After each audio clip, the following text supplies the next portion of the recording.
All right, here we are, our study of the book of Genesis, the foundational book or the foundation book of the Bible. This is lesson number 4, and the title of this lesson is Old Earth versus Young Earth. All right, in our last lesson we talked about Genesis chapter 1 verse 1, and we reviewed the idea that the Bible describes in the first verse the creation of the time, space, matter continuum that is our universe. And I made two general points about this last week. Just want to review with you for some who are just kind of taking this class. Scientists and philosophers have described our universe as a thing which is comprised in its essence of 3 elements. Not preachers who say this. Scientists and philosophers say the universe is comprised of time, space, and matter, which also includes energy. And no one actually disputes this. No one says this is wrong, and neither does the Bible. As a matter of fact, the book of Genesis establishes this idea by describing these very elements as the first materials that God created, which He formed the universe with as we now know it. So the Bible doesn't state it scientifically, it just explains the time element in the beginning, the space element, God created the heavens, and the matter element, He created the heavens and the earth. Now the amazing thing is that Genesis was written long before these concepts were described or analyzed by man. That's the interesting thing. Scientists have only come up with that description of the universe in the last couple of 100 years, after observation and study and so on and so forth, time, space, matter. But the Bible described it as time, space, matter 1,500 years before Christ, at the hand of Moses. And yet what he says is in perfect harmony with what humans have discovered about the universe thousands of years later. So these people that say, science and the Bible, you can't, it's one or the other. It's not one or the other. They do complement each other. The Bible isn't a science book. We don't go to the Bible to learn about science, but it doesn't contradict good science anyways. Another thing that we talked about last week is that in the first verse of the Bible, God provides the information to refute major ideological errors that crept up thousands of years after the events and after the writing of Genesis. I said to you last week, it's as if God knew all of the crazy things that men were going to think up, and in the first verse of Genesis, the first book, the first verse of Genesis, He kind of gives us the way to refute these ideas. So Genesis chapter 1 verse 1 is not only the foundation of the book of Genesis and the Bible, it's the foundation for our thinking and our perception of God, our perception of the universe, as well as our perception of mankind. Okay, so that's just a little review there, a little going back over the things that we talked about last time. In today's lesson, we're going to review some ideas as to the time of creation and the beginning of the formation of the universe as we know it. So we're going to talk about the age of the earth. Now, there are 2 positions you can take when trying to determine the age of the earth. You can take the old earth theory. The earth is millions to billions of years old. Or you can take the young earth theory, where the idea is that the earth is somewhere between 5,000 and 10,000 years old. Now the very old view, that's what we're going to talk about first. The very old view of the earth is held mainly by evolutionists because they believe that matter is eternal. When you ask an atheist or an evolutionist, where does all this come from? Where all this matter come from? Their answer is, well, it was always there. And then they say, well, it was always there, and then this matter was affected in some way. And usually the way that they're talking about is the Big Bang theory. Some scientists say there was more than one Big Bang. There was the Big Bang, and then there were other bangs that took place. So matter is eternal. There was a Big Bang that affected matter, and then through time, lots of time, millions and hundreds of millions of years, and chance, the earth eventually evolved to become what it is today. So you take matter which is eternal, it was always there, somehow there was an explosion of cosmic proportions, and then over hundreds of millions of years through time and chance, okay, we are where we are today.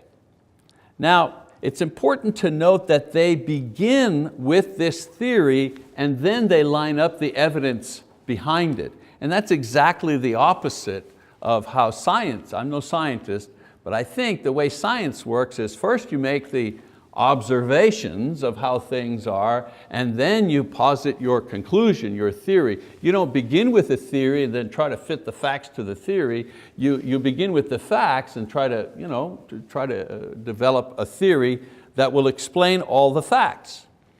Now the basis of their proof, and we're still talking about the old earth theory, is expressed in the geological chart created to represent the development of the earth throughout the ages. Now, this is an artist's rendition of the evolutionary model. It's not really how the earth really is, okay? And I mean, there are any number of these charts, right? There are hundreds of them. I chose this one here because it was fairly easy to reproduce and it's quite colorful, but there are all kinds of charts, geological charts like this, but they all follow the same premise, however. And so, based on this chart, evolutionists say that life begins or began with simple creatures who died and left fossil records. Fossil records are bone or imprints into rocks. And as life grew more complex, well then, scientists would find more complex fossils that were formed in succeeding layers of rock and mud and so on and so forth. So for example, in the bottom layer of rock, if they were doing an archaeological dig, and they were looking at the various stratas, they would say when you get to the very bottom, 900 billion to 900 million years to several billion years, when you get to the very bottom, well, what you find down there are the fossils of very simple creatures, one-cell creatures. And as you go up, the creatures become more complex. So when you get to the 10 million, the 10 million year zone, then you have more complex creatures that you find there. The diagram that is shown here is not really based on what actually has been found anywhere on earth.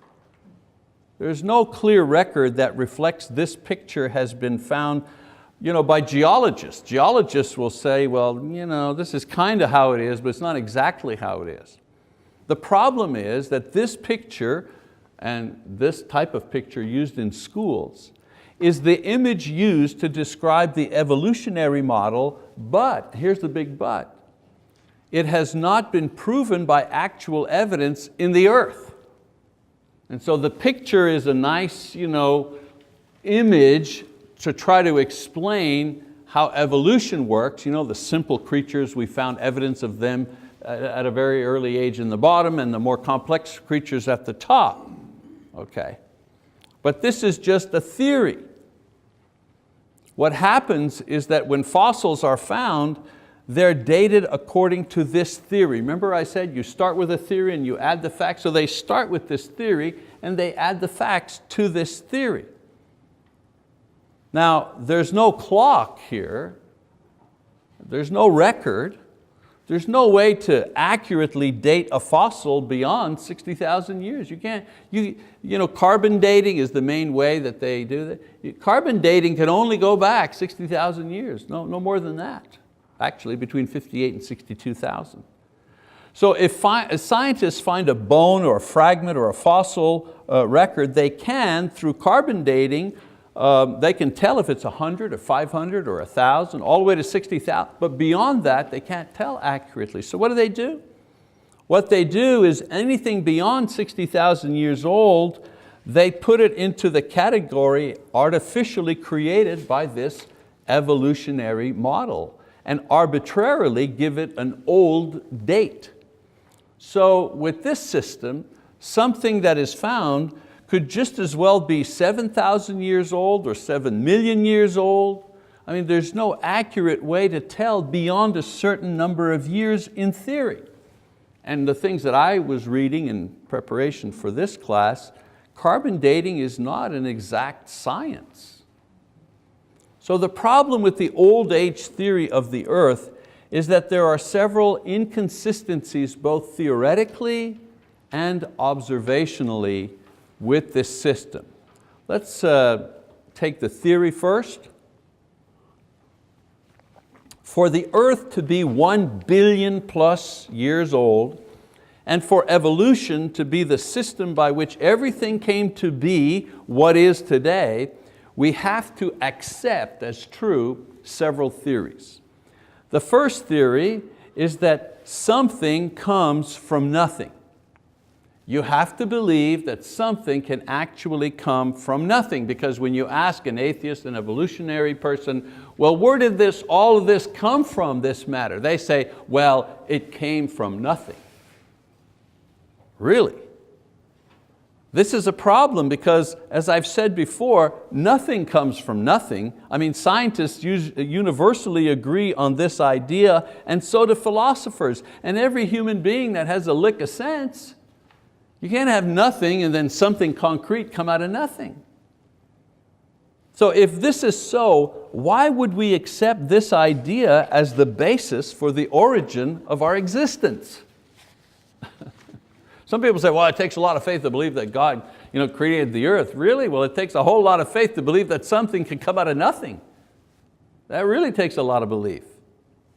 Another theory you have to accept, if you're going to accept the old age theory, is that matter is eternal. In other words, if it didn't create itself, sometimes say, well, no, it didn't create itself, nothing can come from nothing, so then you press a little bit and say, well, where did it come from? Well, it was always there.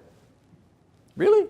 Yeah, it was always there. And there's no way, I've heard scientists, some scientists say, you know what, this problem is so deep that we shouldn't even try to examine it, let's just accept it as reality. Imagine that, and they say we're crazy. They say we're the ones that have this crazy faith. Simple observation, of course, demonstrates that matter is not eternal. I mean, fire uses up energy. And we all know that we're becoming less than we were. I tell my kids all the time, I'm not the man I used to be. I'm getting worn out. Stars burn up, don't they? So if things have an end, logically they must also have a beginning. You can't say matter is eternal and then watch matter be destroyed. So matter, if it has an end somehow, has a beginning. It comes from somewhere. All right, another theoretical problem if you buy into the old earth, and that is unlimited time and random selection is actually the method by which simple things, one-cell creatures, became complex things like human beings. If you press and say, well, how does that happen? How do you start with a little creature like this and then it becomes a human being? How does that happen? Their answer is, well, through a process of selection, the strong survive, adaptation to climate, adaptation to surrounding, through randomness over millions and billions of years, eventually we get to the way that we are. Well, there are also other scientists who are mathematicians, and they tell us that there is a point in mathematical probability, meaning when it's, if you have one, like if you like horse racing and you're a gambler and there's 7 horses in the race, your odds are not, 1 out of 7. They're not great odds, but 1 out of 7, right? Presidential election, 1 out of 2, But when you start getting to 1 out of 10 million or 1 out of 500 million, mathematically, mathematicians tell us when you get to those odds, well, what you're saying is it's impossible. Because there's a point where something becomes mathematically impossible, okay? So this business of over billions of years, one chance out of billions that this creature here evolved into this other creature, mathematically it becomes impossible. So the odds that this universe was created by time and chance are so great that they cannot be expressed in numbers. That's not an opinion, that's a stated fact.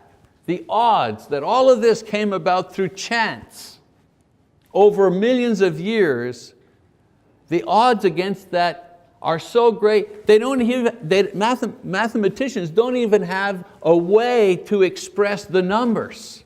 That's how impossible it is. And I've heard some guys, they make the joke, that this universe was created by time and chance, is about as possible as you take an electromagnet and you drag it through a junkyard and you come out with a 747.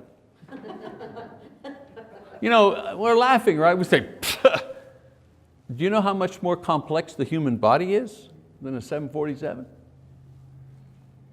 Now, for the earth to be 1 billion years old and for the evolutionary system to be the way that it happened also presents some observational problems. I was talking about philosophical problems, nothing comes from nothing, all that, but there's also some observational problems. The genealogical record doesn't match the facts. That's one of the observational problems. Geologists are continually finding complex creatures at the rock levels where only simple creatures should be located according to their chart. As a matter of fact, every form of complex creature has been found in the lower layers when they are examining layers of sediment.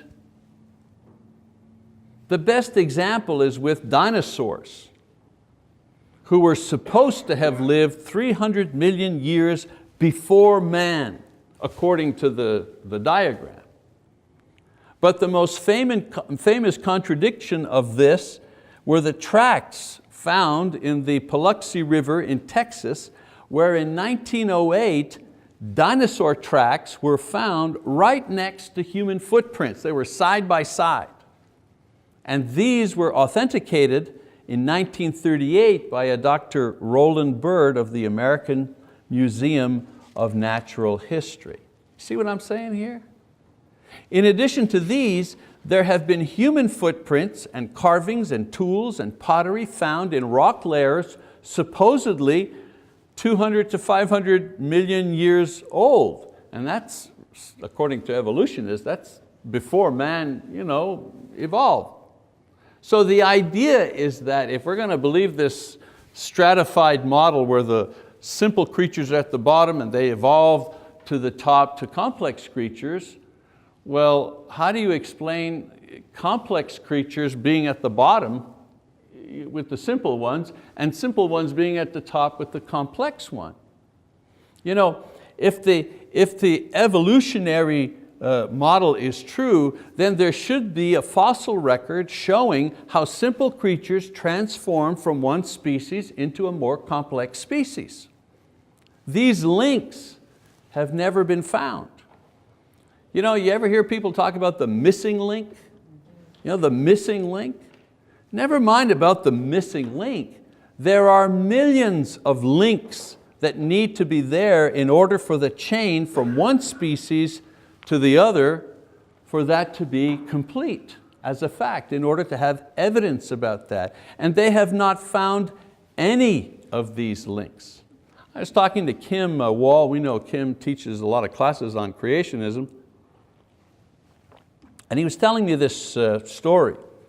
He says, imagine, if you wish, there's a pond, a big pond, okay? And you're examining this pond, you're interested in nature and so on and so forth. And you go to the bottom of the pond in the mud, at the bottom. What are you going to find? Well, you'll find slugs and those kind of little creatures down there at the bottom of the pond. And then in the water, there'll be fish and so on and so forth. And then when you get to the top of the pond, there may be lily pads and there may be dragonflies flying around there at the top, and if you go to the edge of the pond, you'll see some frogs and so on. And if you go a little further away from the pond, smaller creatures, rodents and so on and so forth, that's what you'll find. Now imagine if all of a sudden, wham, 1 million tons of mud just falls on that pond. Like if there was a worldwide flood, okay? And that pond was frozen in time in sediment.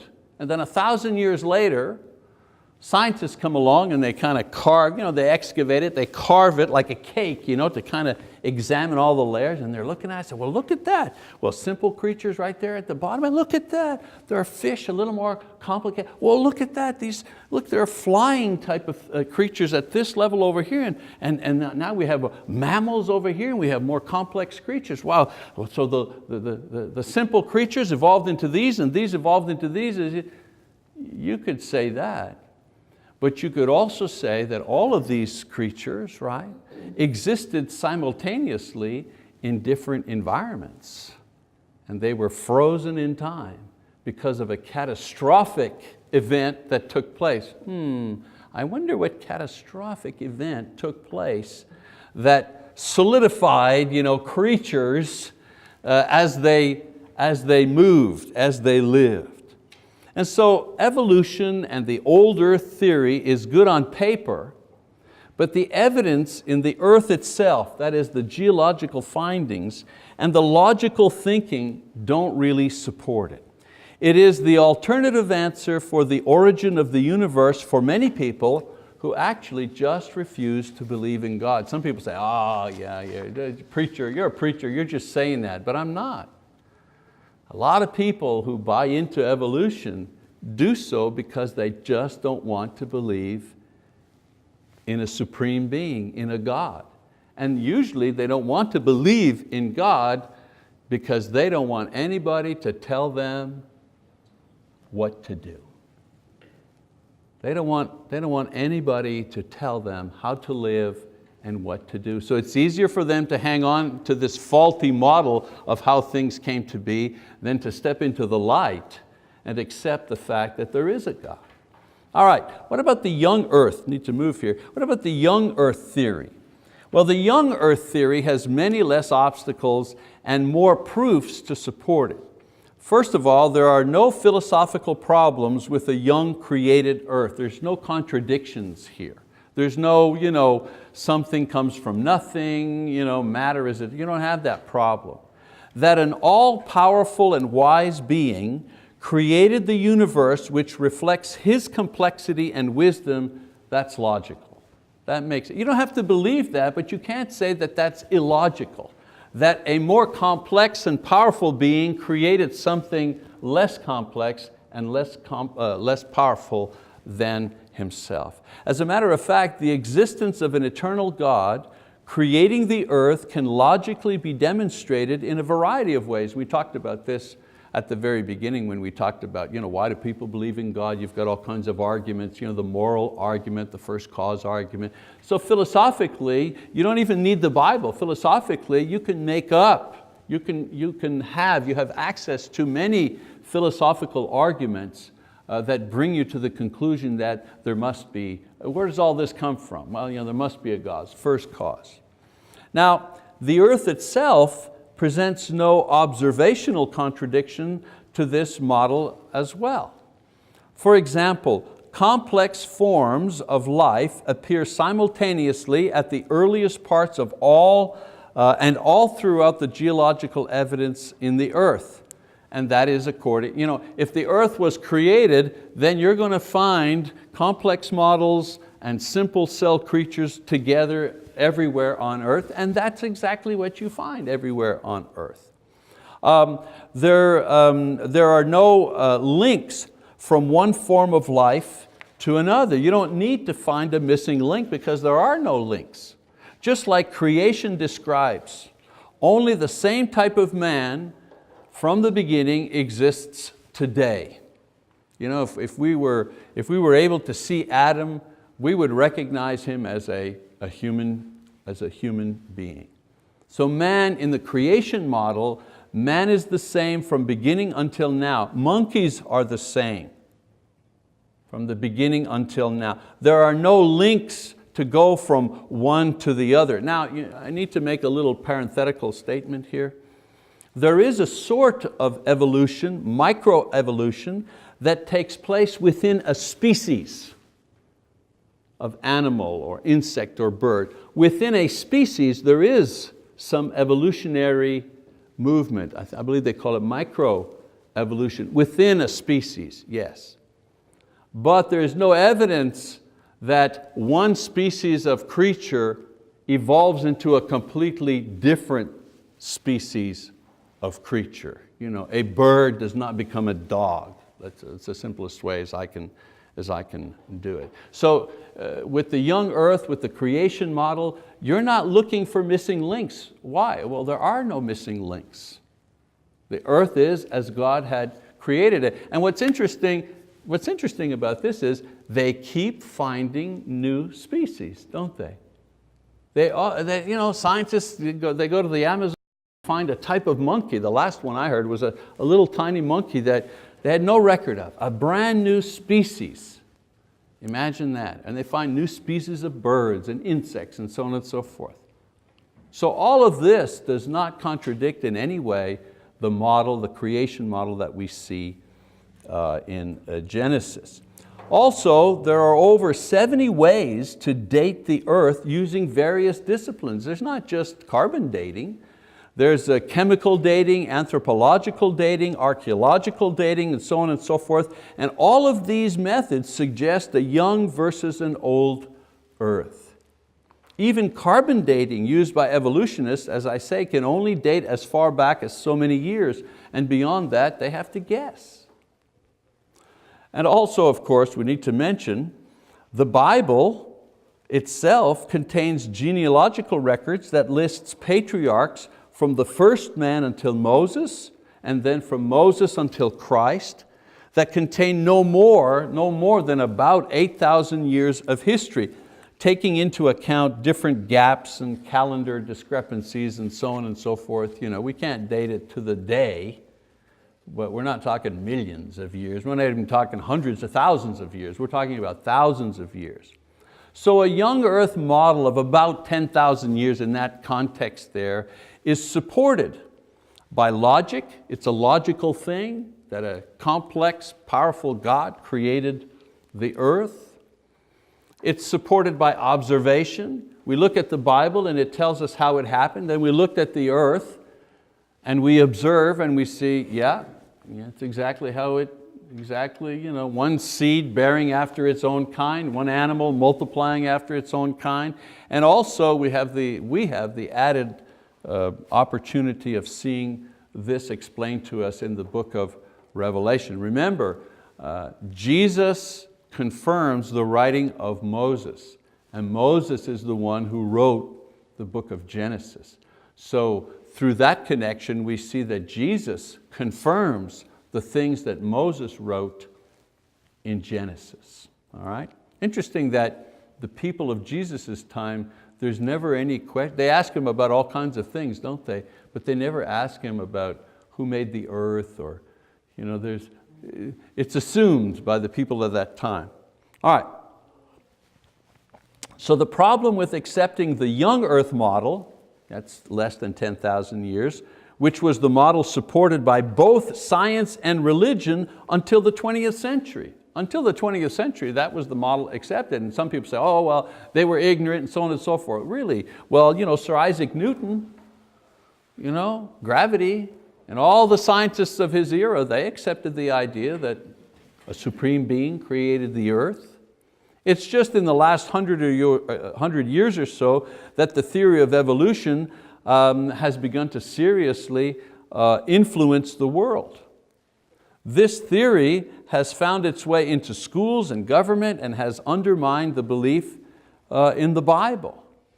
In the last 10 years or so, it has begun to crumble as evidence has built up to contradict and to destroy it, but the damage to faith has already been done. It's been great, and it'll take time to undo. I mean, the libraries are full of books, showing that chart. And I love the one where you have the monkey and the ape and then the man, you know what I mean? That's a nice graphic, but they've never shown any links between that. It just, they show the graphics and people who don't know any better, buy it, wholesale. All right, now we're not going to take a lot of time on, again, the creationism idea, just this class here, because it comes up. People want to know, what does it mean in Genesis 1:1? And of course, we have people in this congregation so more versed and certainly more well trained in talking about creationism. They could fill up 13 weeks talking just about that. But this course is about the book of Genesis, the entire book of Genesis. So starting next week, we're going to start moving into the text itself and looking at the story. I will spend one more period of time talking about those who try to reconcile Genesis 1 with evolution, theistic evolution, stuff like that. We'll look at that a little bit, but then we're going to move into the text itself, because this particular study is really going to be a textual study of the book of Genesis, looking at its themes and so on and so forth. Fascinating study. I hope you'll stay with it. All right, that's it for tonight. Thank you very much for your attention.